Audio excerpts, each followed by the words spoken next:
안녕하세요. 저는 DC 바이오시스에 대해서 발표하게 된 편다빈입니다. 영상으로 발표를 대체하게 돼서 아쉬움이 크지만 끝까지 잘 들어주셨으면 좋겠습니다. 첫 번째로 마이크로바이옴에 대해서 설명하겠습니다. 마이크로바이옴은 마이크로바이오타와 게놈의 합성어로 미생물군 유전체라고도 합니다. 이는 특정 환경에 존재하고 있는 미생물들의 총체적 유전 정보를 의미합니다. 마이크로바이옴 중에서 휴먼 마이크로바이옴은 인체와 공존하는 미생물의 군집과 유전체를 의미합니다. 인체 마이크로바이옴의 95%는 대장을 포함한 소화기관에 존재하고 호흡기, 생식기, 구강, 피부 등에도 널리 분포하고 있습니다. 다음으로 장내 마이크로바이옴의 구성에 대해서 알아보겠습니다. NGS 검사를 통해서 장내 미생물의 군집 구조를 살펴본 결과 90% 이상은 박테리아 문 중 허미큐츠, 박테리오디텍스, 액티노박테리아, 프로티오박테리아에 속한다고 합니다. 그리고 인간 유전자보다 150배 이상 많은 유전자 총량을 가지고 있습니다. 사람마다 마이크로바이옴의 조성은 다르지만 건강한 사람의 경우 장내 미생물의 분포가 균형을 이루며 안정적인 군집을 이루고 있습니다. 하지만 외부 요인에 의해서 장내 마이크로바이옴의 균형이 파괴되면 인간의 질병으로 이어지게 됩니다. 이렇게 불균형한 또는 손상된 미생물의 상태를 디스바이오시스라고 합니다. 장내 불균형은 장내 방어벽 기능이 약해지게 하고 장관정막이 손상되면서 감염성 질환 혹은 자가 면역 질환을 초래할 수 있습니다. 장내 미생물의 균형이 무너지는 원인에는 설탕, 밀가루 등이 많이 들어간 음식이나 포화지방산, 가공식품 등을 많이 먹는 식습관 문제가 있고, 두 번째로는 약물의 과다 복용이 있습니다.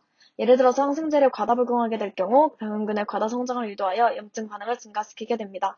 그렇다면 장내 미생물의 불균형으로 인해 발생할 수 있는 질병에는 무엇이 있는지 알아볼까요? 장내 미생물은 중요한 면역작용에 관여하며 약물에 대한 반응을 조절하고 신진대사에 큰 영향을 줍니다. 위장 간의 벽세포들은 세로토닌과 같은 신경전달 물질 등을 분비하고 뇌에 전달되는 신호에 영향을 줍니다. 그리고 짧은 사슬의 지방산 또한 생산하여 면역 시스템 조절, 비타민 생성, 뇌혈관 장벽의 활성을 변화시키는 등 중요한 역할을 합니다. 이러한 역할을 하는 장내 미생물의 균형이 깨지게 된다면 비만, 심혈관 질환, 성인병, 정신질환 등의 질병을 초래할 수 있게 됩니다. 다음은 장내 미생물이 비만과 직접적인 관련이 있다는 연구입니다. 한 명은 비만이고 다른 한 명은 마른 체형의 쌍둥이들의 장내 미생물을 채취하여 묽은 상태의 쥐의 장에 주입한 후 두 쥐 모두 저지방 고식이 사료를 먹이며 관찰했을 때 비만형 장내 미생물을 주입한 쥐가 마른형 장내 미생물을 주입한 쥐보다 지방이 많이 증가된 사실이 확인되었습니다.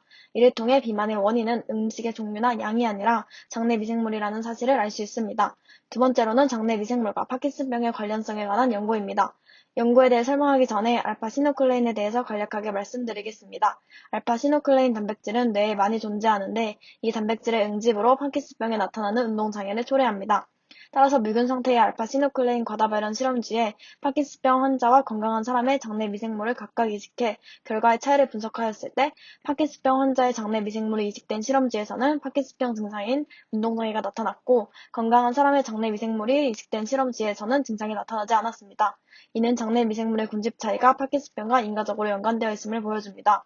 이렇게 마이크로바이옴이 질병과 연관성이 있다는 사실이 밝혀지면서 프로바이오틱스나 프리바이오틱스를 소재로 한 건강기능식품뿐만 아니라 다양한 질환의 영역에서 마이크로바이옴을 이용한 치료제의 개발이 활발히 이루어지고 있습니다.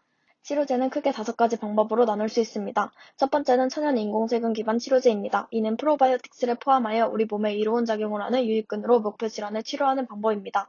두 번째는 프리바이오틱스 콘트라바이오틱스입니다. 이 방법은 장내 미생물 군집의 종류 및 구조를 바꿔주는 필요한 유익균들을 증가시키고 유해균을 차단하는 방법입니다. 세 번째는 미생물이 활성화되는 메커니즘을 이용하여 작용 기전 자체에 개입을 할 수 있는 저분자 물질을 통해 질병을 컨트롤하는 방법입니다. 네 번째는 차세대 항생제로 내성 균질을 선택적으로 제거하는 방법입니다. 이 방법은 마이크로바이옴 분석과 함께 유전자 조작 기술 개발 또한 필요합니다.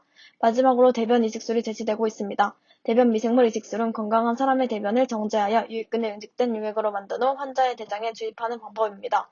아직까지 대변 이식술은 클로스트리디움 디피질 감염증에 한해서 시행되고 있지만 해외에서는 자폐증, 당뇨병, 비만, 치매, 파킨슨병 등 다양한 질환의 치료를 위해 연구 중이라고 합니다. 최근에는 암 환자 혹은 코로나19 등의 감염병 치료까지 가능할 것이라는 임상 결과들도 나오고 있습니다. 치료제뿐만 아니라 진단 사업에도 마이크로바이옴을 활용할 수 있습니다.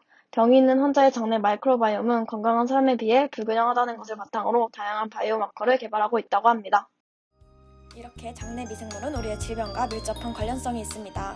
따라서 우리는 제2의 장기라 불리는 장내 미생물의 균형을 위해서 우리의 장을 소중히 여겨야겠지요? 오늘 하루 장을 위해서 프로바이오틱스를 섭취해보는 것은 어떨까요? 이상으로 발표를 마치겠습니다. 감사합니다.